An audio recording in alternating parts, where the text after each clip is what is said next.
প্রায় 3.5 ঘন্টা ম্যারাথন জিজ্ঞাসাবাদের পর সিআইডি ভবানী ভবন থেকে এই মুহূর্তে বেরোচ্ছেন বিজেপি নেতা মুকুল রায়। নদিয়া কৃষ্ণগঞ্জে বিজেপি ম্যারাথন জিজ্ঞাসাবাদের পর এই মুহূর্তে ভবানী ভবন থেকে বেরোচ্ছেন বিজেপি নেতা মুকুল রায়।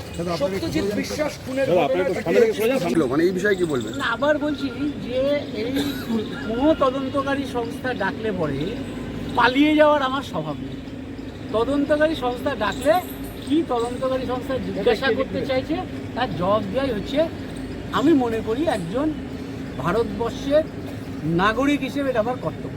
অথবা আমাকে কেউ ডাকলে পরেই আমি আসি, এবং আগামীবারে যদি কোনো ডাকে তাহলে আমি আর একটা জিনিস মনে করি, আমি আমার রাজনৈতিক জীবনে কোনো অনৈতিক কাজ করিনি, তো আলটিমেটলি বিচার ব্যবস্থায় আমি নিশ্চিত করে আমার বিরুদ্ধে কোনো রায় যাবে। আবার কি আসতে বলেছেন?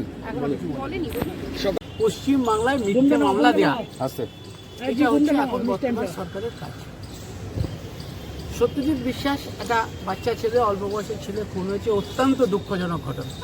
আমি আজও বলছি সঠিক তদন্ত হলে এই খুনের কারা করেছে তাদের বের হওয়া দরকার, কারণ এইটা এই ধরনের খুন নিশ্চিত করে অত্যন্ত অন্যায় হয়। কিন্তু সঠিক তদন্ত হবে না, সেটার জন্য কভার করার জন্য সিআইডি তদন্তের নামে একটা প্রহসন চলছে। আবার বলছি যে সঠিক তদন্ত হোক, সত্যজিৎ বিশ্বাসের খুনের যারা খুন করেছে হত্যাকাণ্ডের ধরা। পুরো নির্বাচনের আগে আপনাকে ডাকা হলো জগন্নাথ ছটাতে। আবার বলছি যত খুশি ডাকুক, আমি কোনো সময় সিবিআই ডাকলে পালিয়ে যায় না, কোনো সময় সিআইডি ডাকলে পালিয়ে যায় না, কোনো পুলিশ ডাকলে পালিয়ে যায় না, কারণ এটা আমার আদতে নেই।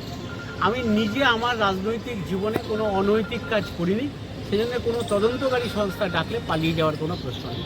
যারা অনৈতিক কাজ করে তারা কোনো এজেন্সি ডাকলেই পালিয়ে যাওয়ার চেষ্টা করে। জগন্নাথ চন্দ্র কালকে অ্যান্টিসিপিটি পেয়ে গেছে। হ্যাঁ, আমারও অ্যান্টিসিপেটরি আছে, আমারও 5 মাস অ্যান্টিসিপেটরি আছে।